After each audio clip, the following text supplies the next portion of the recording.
Good evening, everyone. My name is John Taves, and I'm the event coordinator here at McNally Robinson Booksellers. Before we begin, I would like to acknowledge that McNally Robinson is located on Treaty 1 territory. That's the traditional territory of the Anishinaabe, Cree, Ojibwe, Dakota, and Dene peoples, and the homeland of the Métis Nation. In addition, McNally Robinson Booksellers itself rests on the land once occupied by the Métis community of Roostertown. I'd like to thank all of you for joining us here, both in person and virtually on YouTube, for the launch of Drinking Up the Revolution, How to Smash Big Alcohol and Reclaim Working Class Joy by James Wilt, published by Repeater Books. And you may applaud.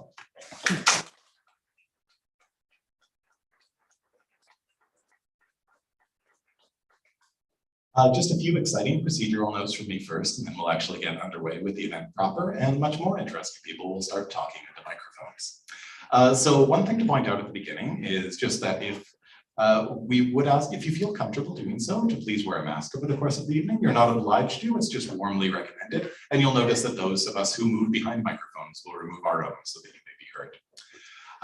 The procedure will be that you'll hear from James very quickly at the beginning of the event. Then following that, we'll move into a conversation between James and your host for the evening, Scott Price. That'll take place on these tall stools to my left. Following that, there'll be an opportunity for all of you to ask questions. Now, just to ensure that everybody at home and anybody watching this event in the future can actually hear the questions that are asked, I'm just going to ask you to ask me the questions, and I'll then repeat them into the microphone. If you're watching online, I'll also be able to read any questions that you happen to write into the chat, so please do feel free to participate that way. The one thing I will point out is that I will invariably not be able to do justice to the eloquence of your questions if they are very convoluted and extended. So I would ask that you keep them relatively succinct and more questions than comments. Rest assured you'll have ample time to get into very deep discussions with James when it comes to the signing immediately afterward. And when it comes to the signing itself, something I'll reiterate at the end, we'll ask you to remain in place for one moment at the close of the event, at which point we will transport James across the store to a table immediately beside our cash desk, and then you can all join us to have copies of the book signed. But that is more than enough for me. We are, again, here tonight to celebrate Drinking Up the Revolution, and in this book, Wilt shows us why alcohol policy should be at the heart of any socialist movement. In the words of Nashwalina Khan, organizer and host of Habiti Please, James Wilt fills a much needed gap in left thinking about alcohol. With care, passion, and rigor, Wilt is able not only to map out the capitalist problems of big alcohol plaguing society, but also present promising solutions and an abolitionist hope of dreaming bigger. Your host for this evening, Scott Price, serves as the program director at CKUW. He's a labor historian and an archivist. And our featured guest this evening, James Wilt, is a freelance journalist, PhD student, and the author of Do Androids Dream of Electric Cars? Public Transit in the Age of Google, Uber, and Elon Musk. And that was published by the good folks at Between the Lines Books. His writing has appeared in many publications, including the Globe and Mail, The Walrus, Vice, Canadian Dimension, Briar Patch, The Narwhal, Passage, National Observer, CBC Calgary, Alberta Oil, Ricochet, and Rattle. Please join me in welcoming James Wilt.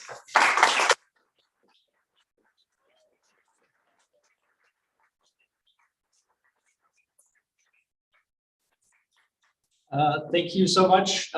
Thanks to McNally, thanks to John, thanks to everyone who is here. This is amazing. When I wrote and published the last book, it came out in April 2020, which was right after COVID started. So this is the first in-person book event I've had ever. So this is super cool. Really appreciate you all coming out and being a part of it. So I'll keep my words here brief, because as mentioned, it would be great if we could have as much of a conversation together as possible.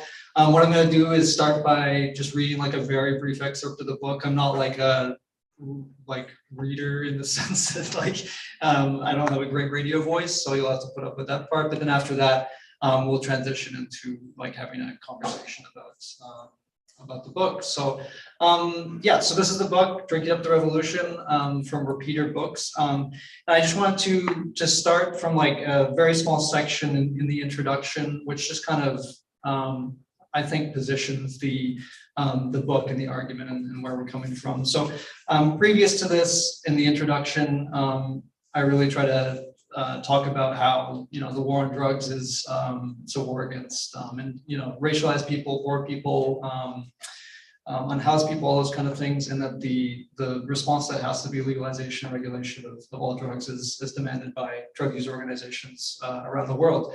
And then I kind of flagged that the way that alcohol has been legalized and regulated is arguably a really poor version of this, in the sense that it's been completely commodified by capital, or what I call big alcohol. So that's the preface to the section I'm about to read. And then if you want to, you can read more of it later. But this section is called A Struggle for Safer Pleasure. So before we begin in earnest, let's make one thing extremely clear. This book is not a campaign against fun, relaxation, or intoxication. It's certainly not a call for prohibition or sobriety. While quitting drinking can be a necessary step for some people in managing their own alcohol use, it's far from a universal solution, and implying that it is can have disastrous and counterproductive impacts. Drinking remains a deeply enjoyable practice for many in spite of, and sometimes because of, its riskiness. Scholar Helen Keane writes that, quote, drinking in order to get drunk, in order to enjoy the intensity and euphoria of intoxication, and its ability to alter sense of self, is to prioritize these psychoactive effects. It is to consume alcohol as a drug, end quote. Efforts to unilaterally make this experience less accessible or affordable without providing real alternatives will likely lead to suspicion and contempt by drinkers, undercutting the longevity and effectiveness of otherwise important policy. Thus, the central contention of this book is that people should be able to experience pleasure and relaxation in ways that don't end up killing or seriously harming them, which necessitates wresting the ownership and control of alcohol from domination by capital and producing it for the public good rather than private profits. It means, quote, degrowing the ubiquity of alcohol in society in a slow and managed manner, while, quote, regrowing many pleasurable alternatives to the substance. Instead of simply moralizing about alcohol's harms, it's essential to collectively struggle for systematic change that provides other things for people to do with their time. The fight against capitalist control by big alcohol and for a collectively owned alternative of reduced harm and increased enjoyment of life cannot happen in isolation. Most obviously, it must occur in tandem with struggles for legalization and regulation of criminalized drugs, as all substance use is interlinked, with alcohol use greatly increasing risk levels when combined with other substances. And the increased availability and safety of psychoactive drugs other than alcohol may serve as a crucial alternative to drinking. It also implicates an enormous range of broader transformations that will only be touched on throughout this book. Public housing, universal healthcare, disciplining and democratizing finance capital, defunding and abolishing the police, ending neo-colonial and imperialist exploitation, and overthrowing global capitalism. Not exactly simple tasks, to be sure. All of this requires strengthening and developing radical forms of political organization and united fronts that collectively struggle against capital as the leading cause of alcohol consumption and harms. Finally, this work must be decisively and unabashedly anti-racist, anti-colonial, and anti-imperialist, understanding such forms of domination as fundamentally constitutive of capitalist accumulation. Along with the sheer power of capital, one of the greatest impediments to genuinely reducing alcohol harms has been the general insistence on treating the substance as a siloed or standalone crisis, instead of a substance co-produced through many intersecting forms of violence, exploitation, and dispossession. This book works to dissolve some of those illusory barriers and politicize its production and use within many other struggles for global justice and solidarity. At the same time, it argues against a tendency to offload alcohol use as an issue to be worked out at some later date, identifying many specific struggles that can be waged to reduce harms and increase well-being. Capital certainly isn't waiting around for the radical left to complete global revolution. Rather, it's actively exploiting people's many anxieties and traumas, climate chaos, deadly pandemics, and other miseries to convince them to use even more of their product.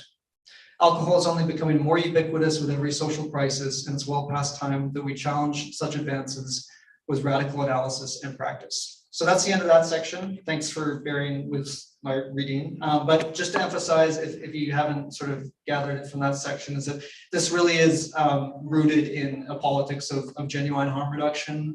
It's not trying to impose prohibition or sobriety or even a set of policies. It's really about just having a conversation and a political discussion about this issue, which I think has so far been generally neglected. But as I try to show throughout the book, a lot of the radical left's history, whether we want to look at state socialism such as Soviet Union, China, or sort of like bottom-up approaches like the Zapatistas. Many of these different struggles have really identified alcohol as something to build policy and build like new relations with. So I'll leave it there. Scott and I are going to have a conversation, but hopefully those are just some preliminary remarks to kind of ground the objective of this book and this evening. So thanks again for all coming, and hopefully this is a productive and worthwhile conversation. Thanks.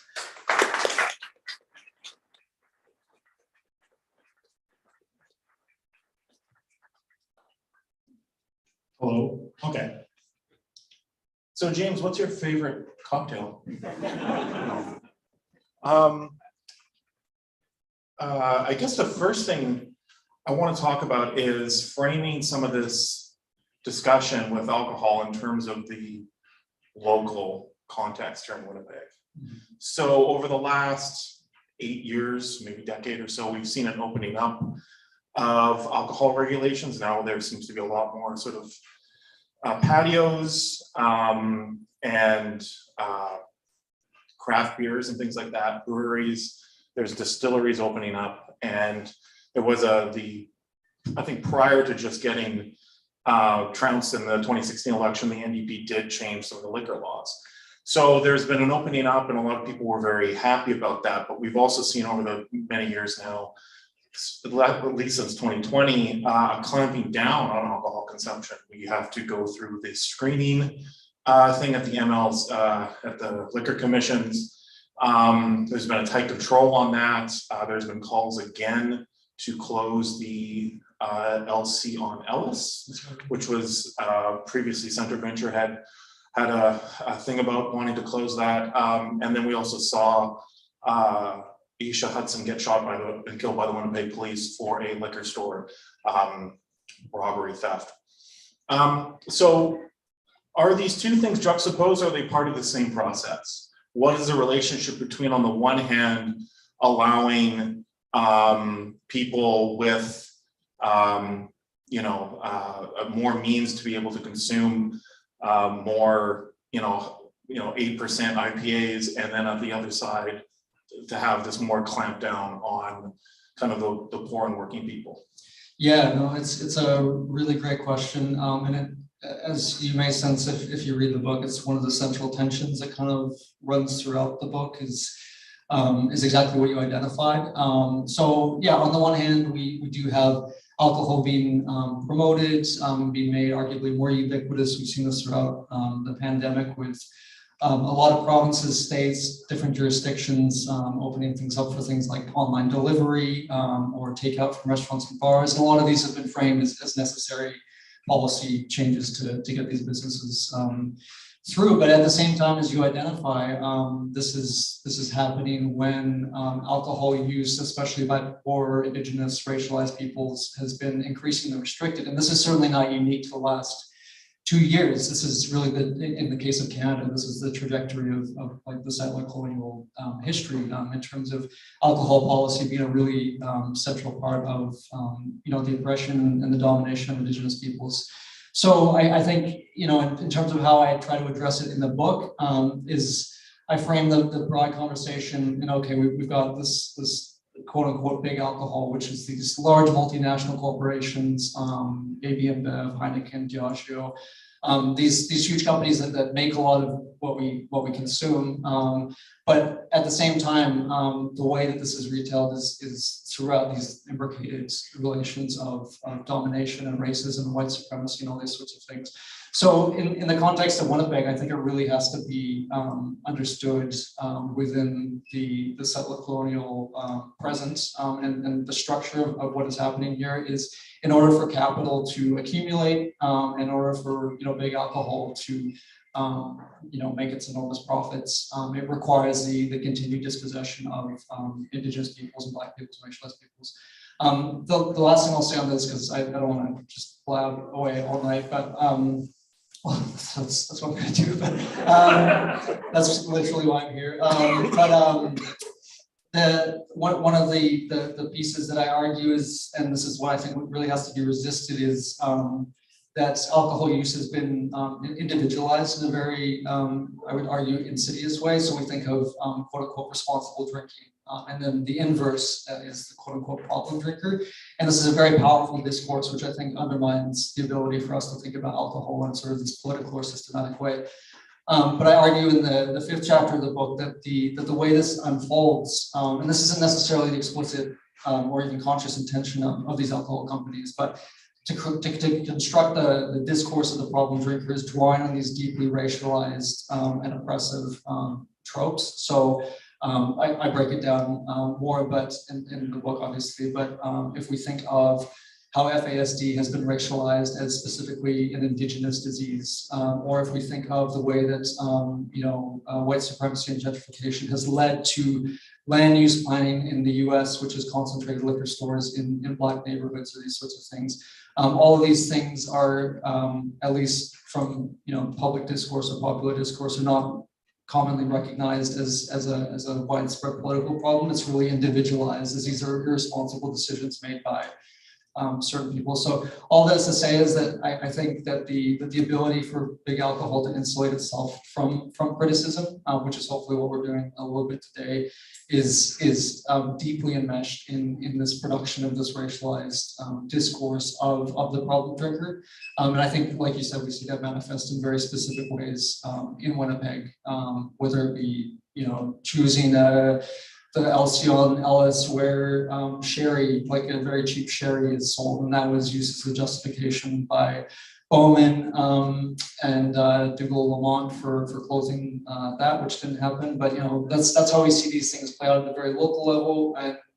And finally, I'll just say that the reason that people seek out alcohol, even if it may not be good for their health or their well-being, is because it's one of the few pleasures that is on offer to us in society. And so I think, thinking more long-term in the bigger picture, it's about what does it look like for us to generate alternatives that kind of transcend that or beyond that. So it's a big question, but hopefully that addresses a couple of the bits.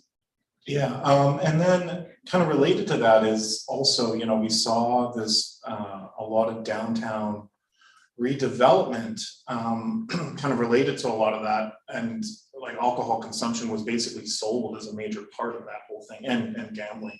But then certain types of alcohol consumption were like basically seen as being the big scourge downtown. But then I think back to like what Owen Taves wrote in Stolen City about how those politics were then used to kind of scapegoat a certain kind of person. And it's interesting when you think about if they're saying all this sort of cheap sherry or this people over consuming, but then on the other side of it, we've also seen, I want to like for you to comment about sort of the craft beer trend, where these beers are mostly always in tall boys, and they're in comparison to most beer, pretty high alcohol content, like 7-8%.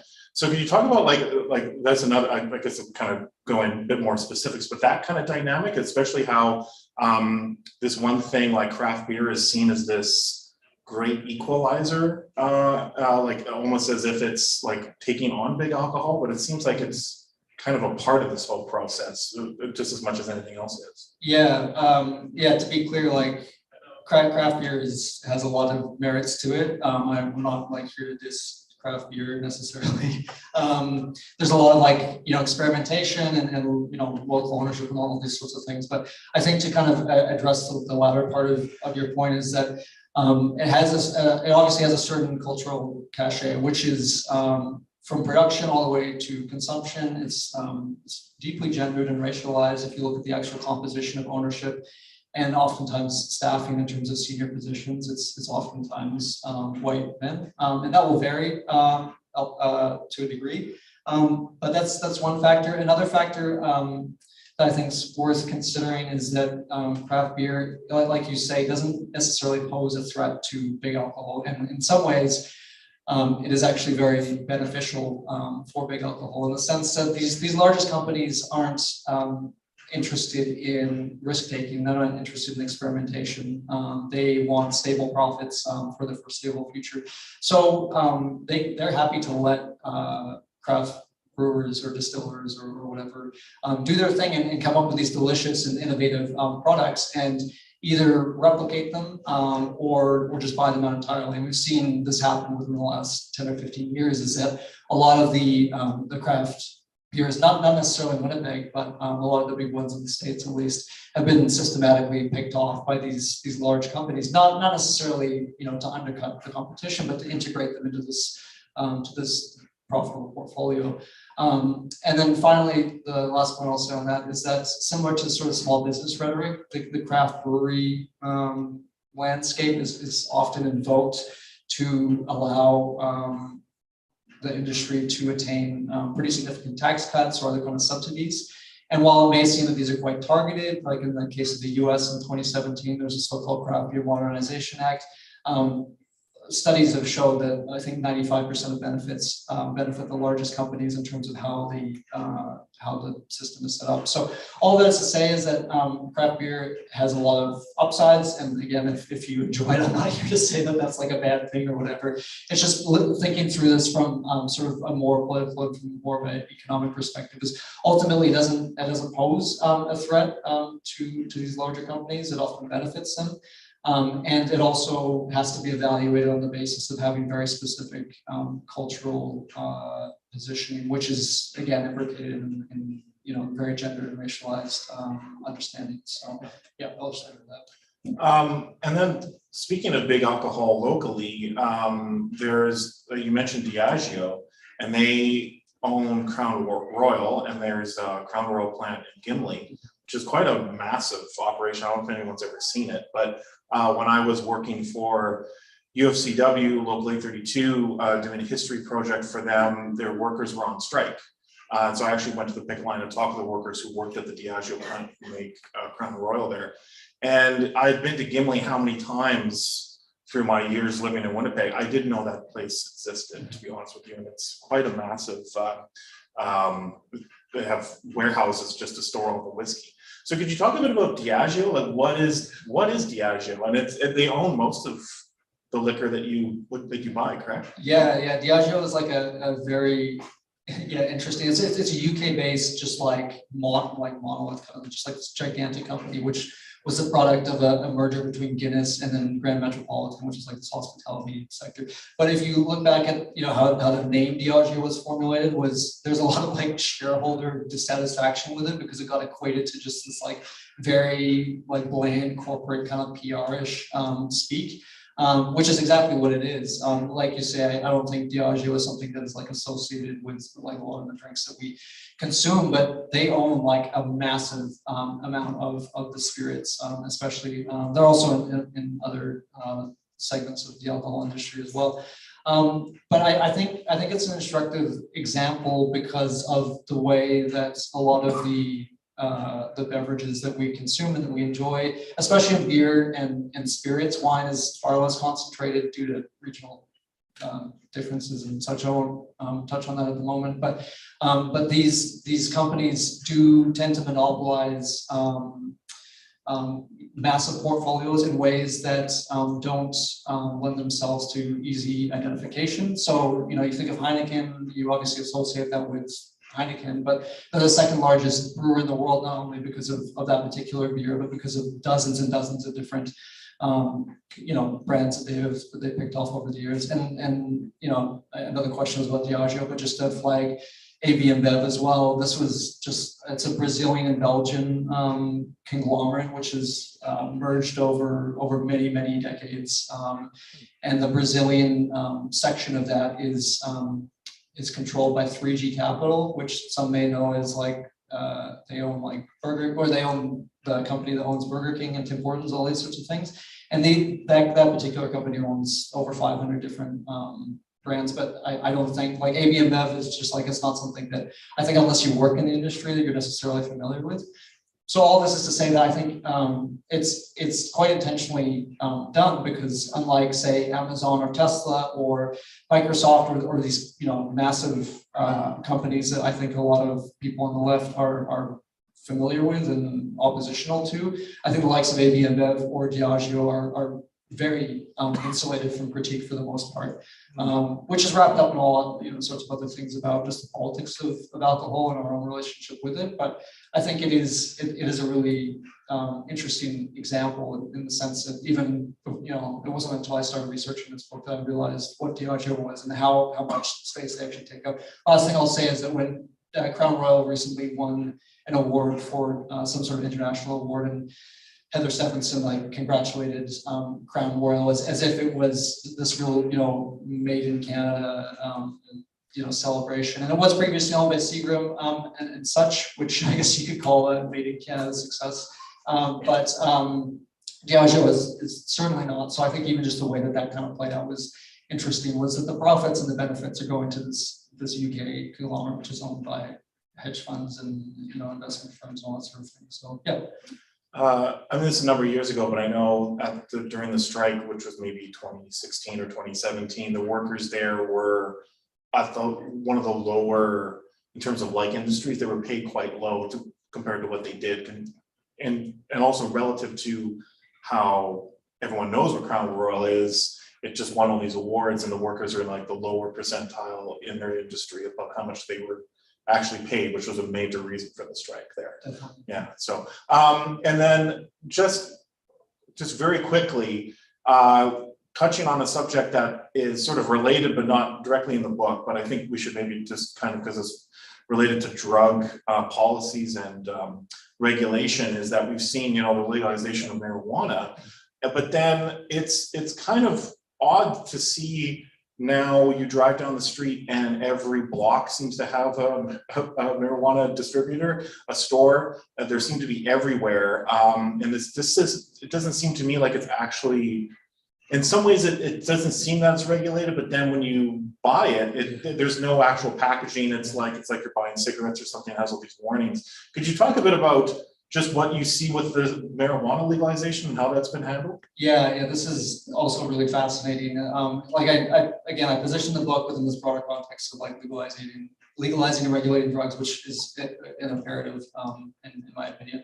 But like with alcohol, the way that cannabis has been legalized and regulated is resulting in almost total private ownership and control of it. And so what that's led to in terms of the retail space is this extreme oversaturation of stores and companies.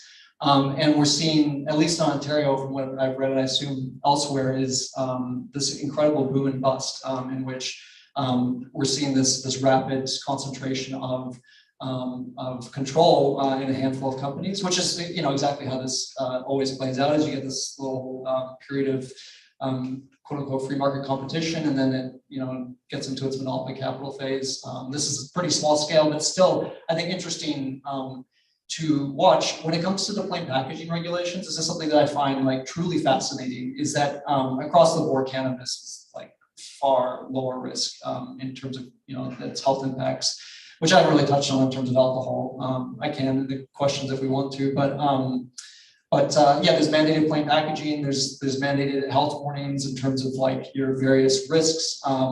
When it was first legalized in Manitoba, there was massive billboards, which I'm sure some people remember, of the skull and crossbones with the two joints for the crossbones. So they went super overboard on that.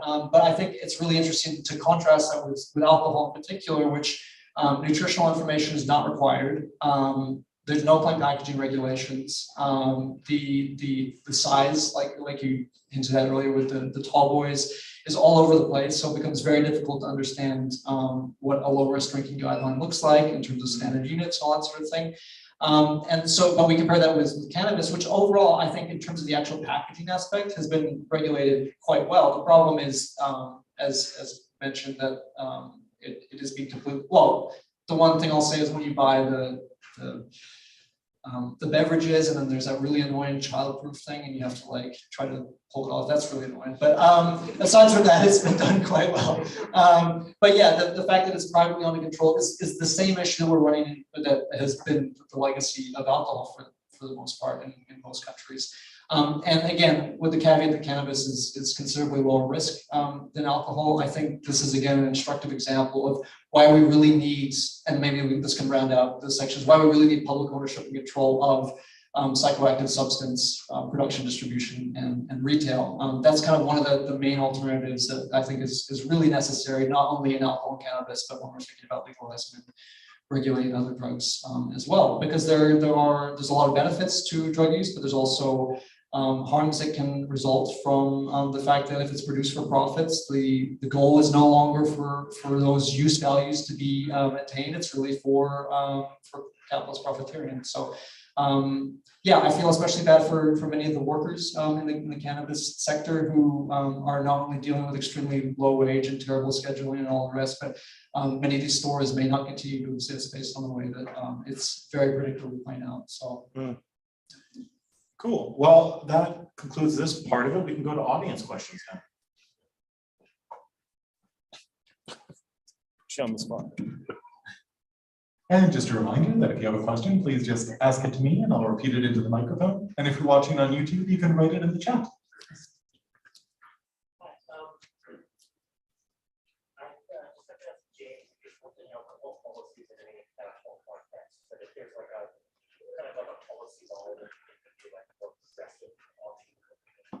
Have you looked at alcohol policy in international aspects? And is there a more progressive model that we should perhaps be pursuing?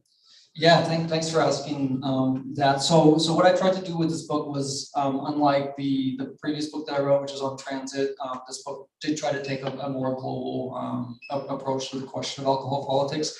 Not only because in the global north we owe our solidarity and support for global south struggles, but also because the alcohol industry is really rapidly pivoting to investments in the South as a long-term profit-making strategy. And there's a lot of reasons for that, but one of the leading reasons is the total inconsistency in regulatory approach. So unlike tobacco or pretty much any other psychoactive substance, there is no globally binding treaty when it comes to alcohol policy. So what that means is companies can very easily relocate. They can declare capital strikes or whatnot and relocate their investments very quickly, and especially in very immiserated and plundered countries, like plundered by the North. The state infrastructure is very weak and exploitable. And so we're seeing in especially sub-Saharan African countries a lot of these large companies, the Diageos, the InBevs, the Heinekens. There's a great book called Heineken in Africa by a Dutch journalist called Olivia van Beeman, which is definitely worth checking out. But then it basically shows how these companies have just taken systematic advantage, and also how the health consequences have been so much more dire in the South or in immiserated communities because of the lack of healthcare infrastructure and such. All of this is not really addressing the point of your question, which is, are there these international alternatives? So one of throughout the book, I break it there's the regular chapters and then these mini chapters called Radical History, in which I try to interrogate sort of how alcohol policy has been fought for, examined, debated throughout radical histories. And so there are many different approaches, unsurprisingly. So in a lot of countries, in revolutionary contexts, there was nationalization of like in Cuba, there was nationalization of Bacardi as one example. But that happened in China, in the later Soviet Union and such. Unfortunately, because of the nature of revolution and counter-revolution, this meant that that alcohol became a really integral part of revenues. As I won't get too into it, but basically, the benefit of that is that, of course, the revenues are like the surplus is seized and hopefully invested by the state. But it also, I think, ideally would be an opportunity in the same way that we talk about nationalizing and degrowing, say, the oil and gas industry, is that I think there's opportunity to conceptualize the same when it comes to alcohol, not to phase out, but just to reduce the power of capital. So that hasn't been done per se, because most of these contexts are fighting back like counter-revolution. So it's a pretty specific context. But I think kind of thinking forward, I think there's a lot of examples in that realm.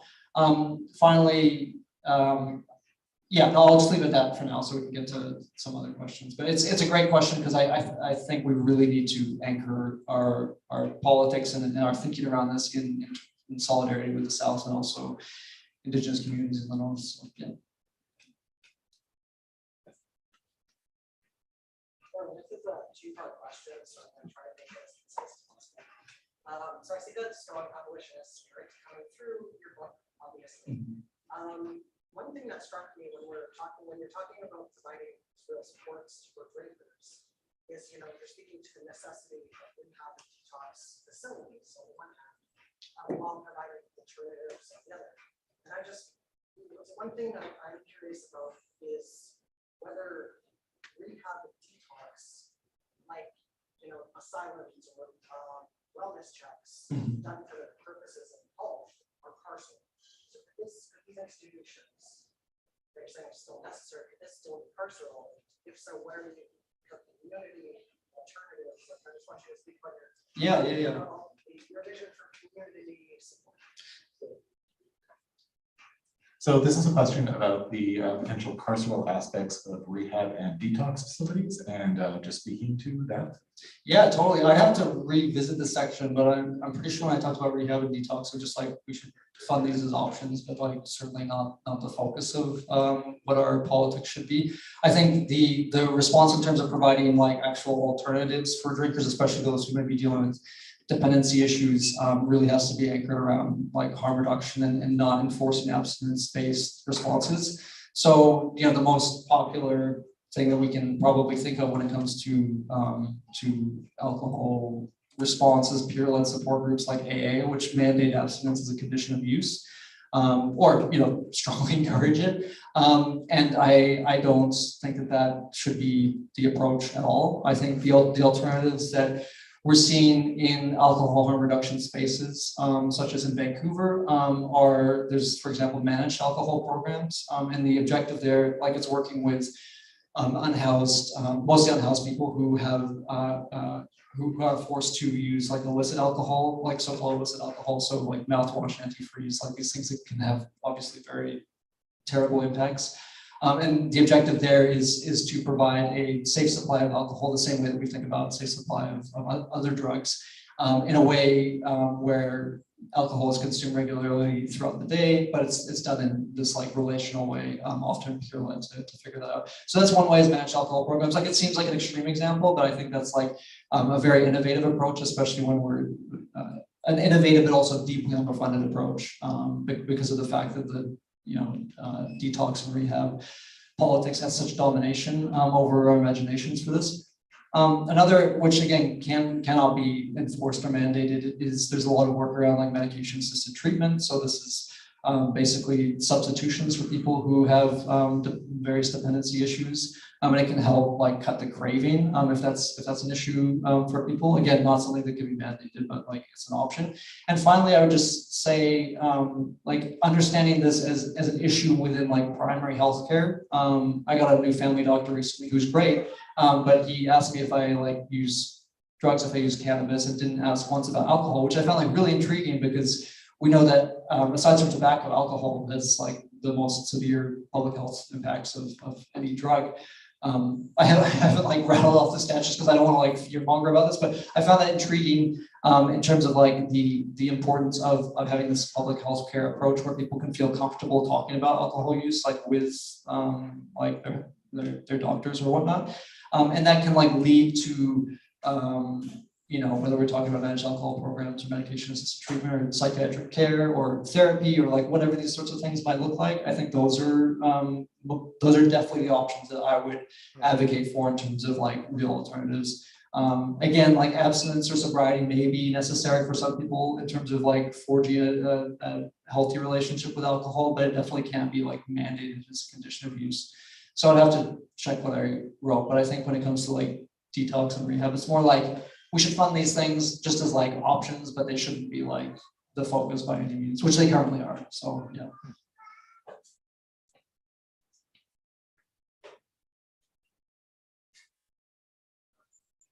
Well, Mr. Wilt,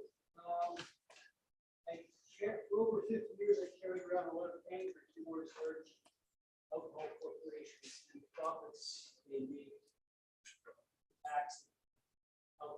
and accountants. Mhm. Just wondering if you can see any mechanism for government, society in general, to somehow force the issue for these corporations to fund the alcohol programs that a lot of folks rely on. Is there some way to get them to cough up a commensurate portion of their profits into groups that are trying to solve this problem? And so this is a question from an audience member who feels a great deal of anger at the money that corporations have made on the backs of alcoholics and those affected by the alcohol industry, and whether or not there are options to actually make them basically pay for the services to assist the people that they have made so much profit off. Yeah, thanks for that question. And John, I'm amazed at your ability to remember these questions. Yeah, no, I think it's a really great point, and the way that you've framed it in terms of like it really is like we know from research that's been done in the UK, especially that a great deal of the profits that are generated by this industry are what they call above like low risk guidelines, which is to say that this is risky drinking in terms.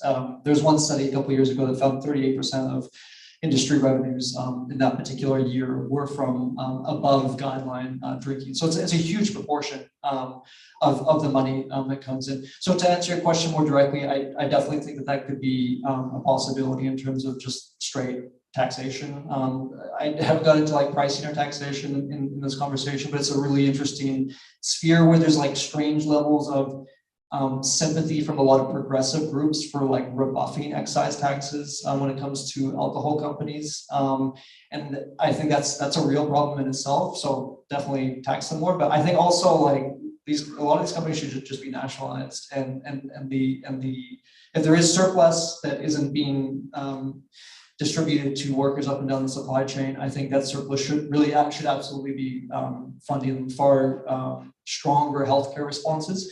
And the last point I'll make on that is like, I think one of the sort of pitfalls of the exclusively public health response, which I've probably overemphasized in this conversation in general, is that like it really doesn't provide like viable alternatives for people to do with their time, especially during this like catastrophic cost of living crisis, right? So we talk about like taking away people's alcohol, and there's often like understandable knee-jerk reactions to that, but to think about like what it would look like to fund publicly owned and controlled alternatives to alcohol use, I think is another piece of that, which could really be done if we either tax, which is sort of like the social democratic approach, or we just like nationalize and control ourselves, which and socialize as well. Nationalizing isn't sufficient, but I think it's a great question, and thank you for that. So yeah.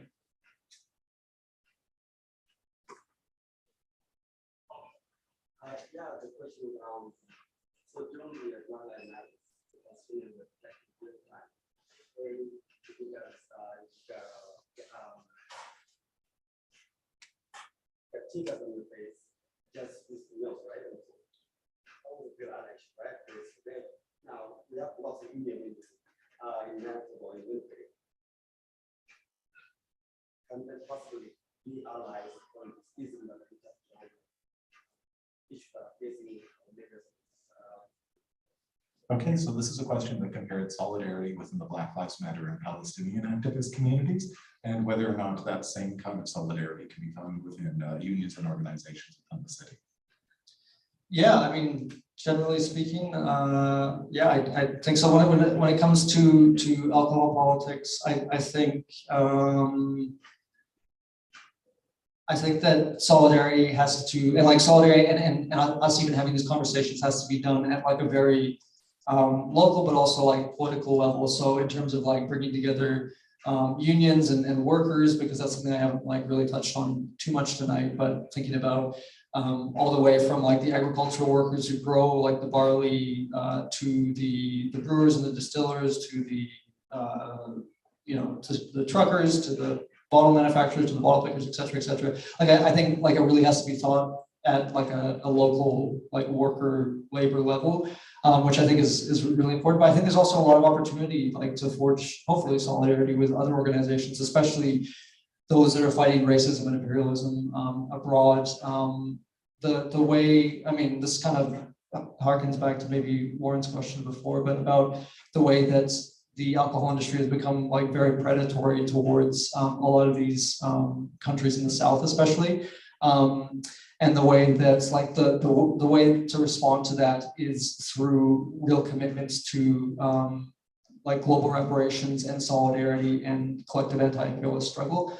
And I just to leave it on like one point is I think the reason that that's really crucial is that without providing, like without there actually being reparations for colonization and slavery and imperial employment, all these sorts of things, it leaves countries in such brutal economic positions where they basically have to accept the conditions that the alcohol industry imposes on them. So for example, in Burundi, Olivia Van Beeman estimated that 40% of the tax revenue in that country comes from the local Heineken subsidiary. So to think about like, you know, we can't be advocating for Heineken to be shut down in that country because you've absolutely got one of the most, like one of the poorest countries in the world. So to be thinking at this, like from the point of view of like reparations and collectively fighting at many different levels, I think is really important. So hopefully that kind of addresses part of your question. It's like it really does need to be like a societal, which is like maybe a bit of a cop out, but hopefully that kind of. We have a question from an online viewer who asked, in some regions we have seen, for example, apple orchards being pulled out and replaced with vineyards for wine. Is this happening in a lot of places, and is there concern for impact on food security everywhere as a result? That's a great question. I know in Mexico, where there is actually a lot of opposition to big alcohol, the tequila, like the agave plants, and the way that has been controlled by big alcohol or like bought up by big alcohol has led to really increased food insecurity for smallholder subsistence farmers who would previously like make tequila, you know, on the side or whatever, but that wasn't the only thing that they were producing, and so it's led to this this monocrop approach, which has led to environmental issues, but also in terms of undermining like the food security of that local population. I think it's in 3 or 4 Mexican states.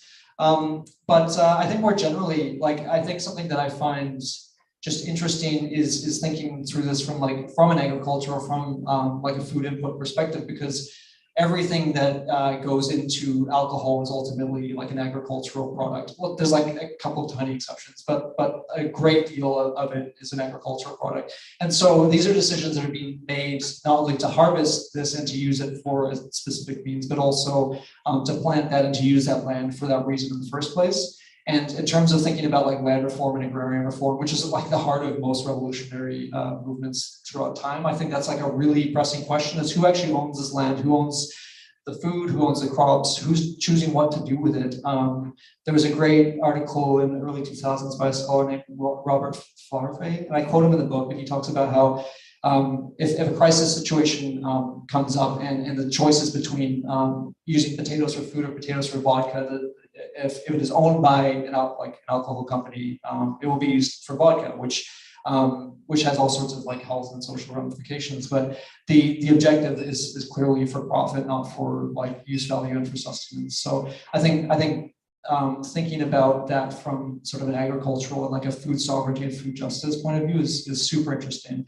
The final thing I'll say on that is that I keep doing that, I keep blabbing. And the final thing is that in Canada, there's a great deal of R&D that goes into like specific barley varietals, including at the U of M and elsewhere, where there's just enormous resources going into, okay, how do we make the best sort of barley or whatever sort of crop for beer manufacturing mostly.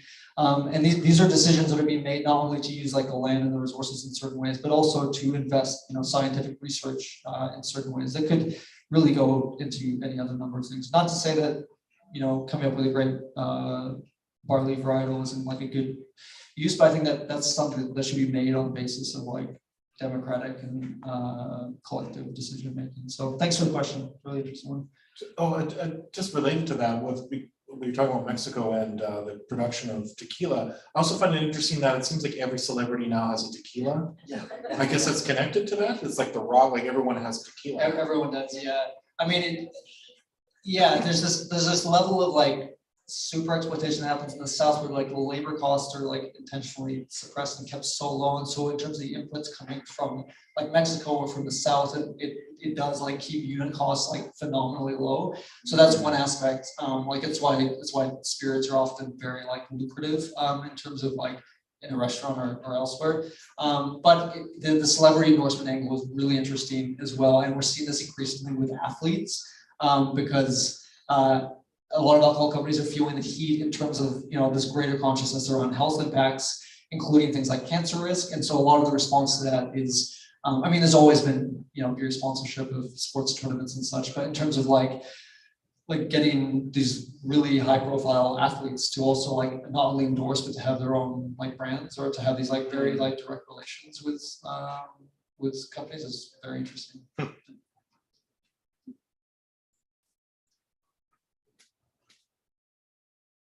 little bit of a lighter question, but this is your second book now with a really great title. Can you tell us a little bit about the work that process that goes into your book title? Oh, wow, thank you. So this is a question about the work and the thought process that goes into titling James's books. Thanks, Nikita. Great. I know that you've interviewed authors before, so I appreciate it. Yeah. I can't take credit for the first title, The Anniversary of Electric Cars. That was between the line, Amanda's creation. I think the Drinking Up the Revolution one is quite interesting. There's an author named, or political scientist named Mark Lawrence Schward, who's he wrote one book called Vodka Politics, another more recent book called Smashing the Liquor Machine, which is about sort of like a progressive rereading of prohibition and temperance. But in Vodka Politics, it's like sort of like just looking at like the Soviet Union specific and Russia's specific relationship with vodka, and the quote, or it's kind of like a paraphrase of the quote, is early on in the Russian Revolution. Vodka consumption was understood to really be like undermining the revolutionary project. And this isn't me like advocating for this policy, but it was decided that that the vodka supplies would be nationalized and then like prohibition would be imposed as sort of like a revolutionary strategy. And so this quote is by Trotsky. And I can't remember the exact quote, but it's basically saying that if we don't deal with this, we're going to like drink up the revolution. And so the reason that I chose that was not to like advocate for that particular political position, but in the conclusion, I talk about how like we kind of have this option, like as leftists, as progressives, is that we can go down this road, and it's not like we overindulge in alcohol and we undermine the revolution. There's a lot bigger issues than that, but we can kind of like choose to neglect this as an issue and like sort of follow down that one path. But then I was kind of trying to illustrate this like possible like liberatory future where it's sort of like this drinking up the revolution, you know, in this utopian future where it's like something that we can like celebrate. So it's sort of like drinking up the revolution. I don't know if it works entirely, but that's the origin of that. And we do have time for one more question. I was wondering, you mentioned a couple times alternative services. I'll try to answer it super quick and then. Oh, super. No, we can fit it too. That's perfect. Yeah, chills. Publicly funded alternatives to drink Yeah. for joy and pleasure. So I wonder if you could like talk to specific examples. Okay, so this is just a request for examples of publicly funded outlets for joy and pleasure that might serve as a potential alternative to drinking. Yeah, no, thanks for the question, and I should probably like address it anyways because it's like implied in the subheading. Is that yeah? So I think there's like a number of fronts on this. Like broadly speaking, like I think even just like the fact that one of the few spaces that we can, the few like public, when it's like quasi-public spaces that we can go like late at night to hang out with friends is bars and pubs and these sorts of things. So I think like even just investing in or like creating, you know, public spaces which are not necessarily like alcohol exclusive, like where you are like expected to, and I mean that applies to like youth and to teens as well, right? Like there used to be a time where like all age venues were like really integral to scenes. Also just like public, like building beautiful public spaces and amenities for people to access and to like hang out with their friends. Because like at the end of the day, if you're like in the suburbs of Winnipeg or any other like prairie city and you're young and you've got nothing to do, like yeah, like why not just like get into an incredibly dangerous relationship with alcohol? Like there's nothing else to do. But like more specifically in terms of like substances, like I think there's like a lot of interesting stuff happening. There's a there's a scientist by the name of David Nutt in the UK who's quite renowned for his work around psychedelics, but he's working on this like idea. It's not an idea. It's actually happening, called like synthetic alcohol, in which like he's like targeting the same like neurotransmitters in the brain with the substance, but like it doesn't have the cancer causing and all these other like toxic effects. So I think something like that is interesting in theory because it creates like it's an intoxicant and it can create like a similar experience that people have.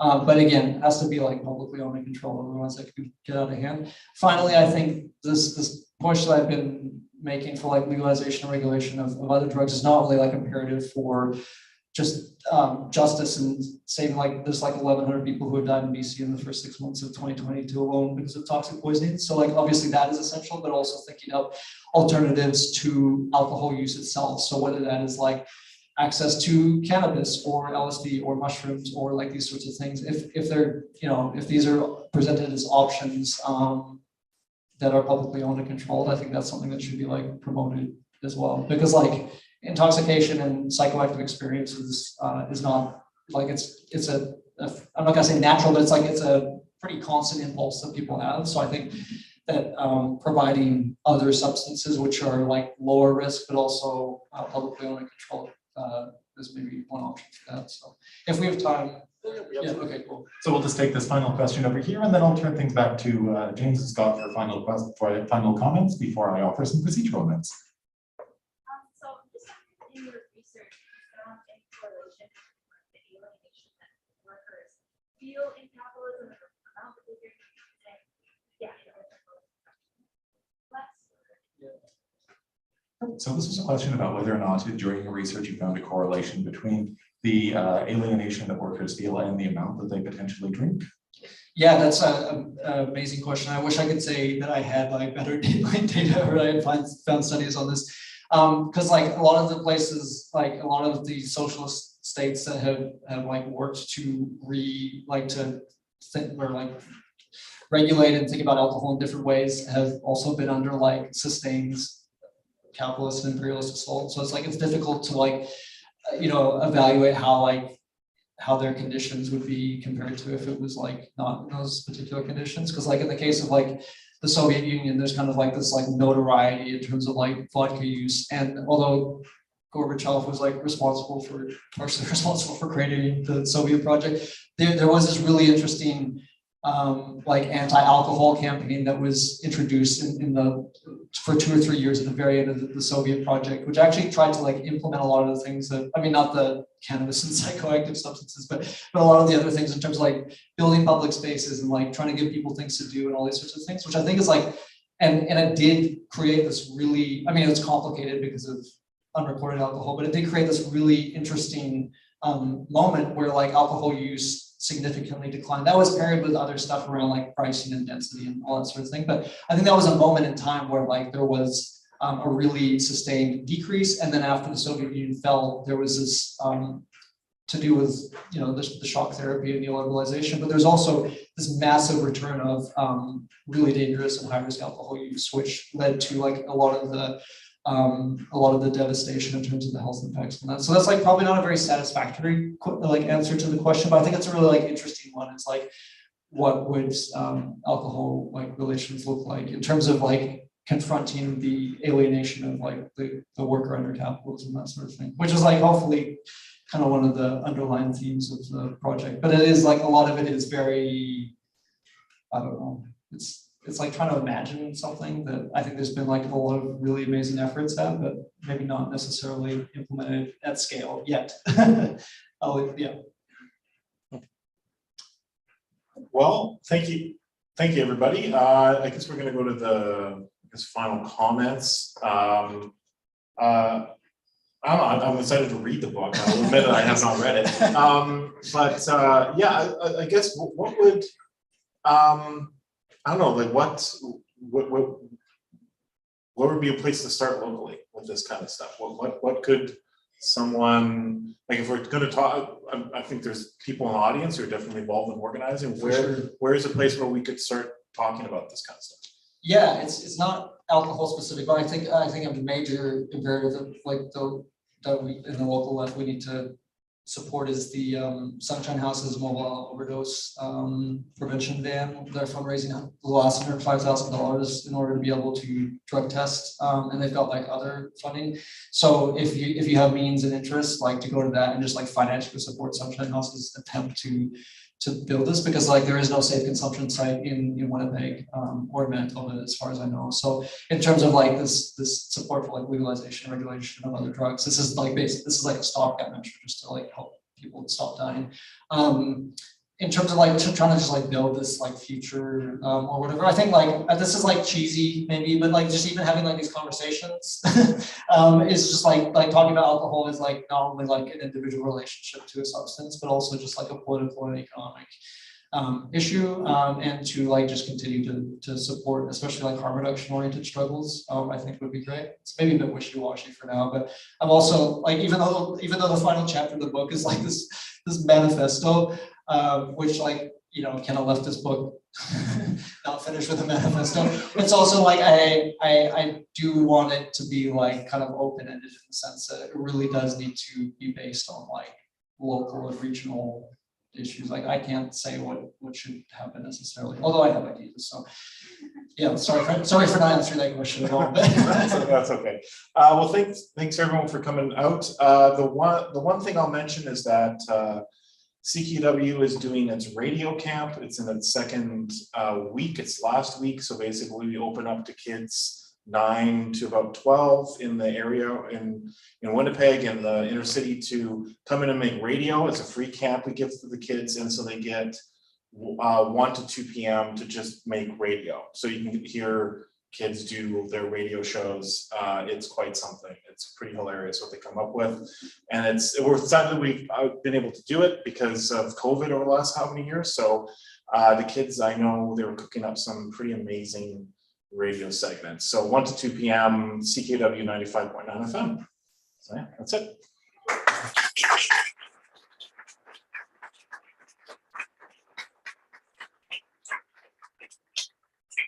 Perfect. Thank you so much, Scott. Thank you, James. Thank you all for joining us here this evening as well, both present here in the store and virtually online. The video of tonight's event will remain live and archived on McNally Robinson's YouTube channel, so feel free to revisit it or share it with anybody if you'd like. The book again is Drinking of the Revolution, How to Smash Big Alcohol and Reclaim Working Class Joy. We're so grateful to James for being here, to Scott for hosting, and of course to Repeater Books for publishing this book in the first place, so we had a reason to gather. We'll move along to the signing portion of tonight now. So again, we will transport James to a table beside the cash desk. There are plenty of copies of Drinking of the Revolution there. We have copies of Duandroid's Dream of Electric Cars. So please do wander up, get a copy of the book signed. There are copies at the cash desk. You can pay for them before you get into line. You can pay for it after you get the book signed. Just please do pay for the book at some point before you physically leave the store. Thank you all again for joining us. And please join me one more time in acknowledging Scott Price and of course, James.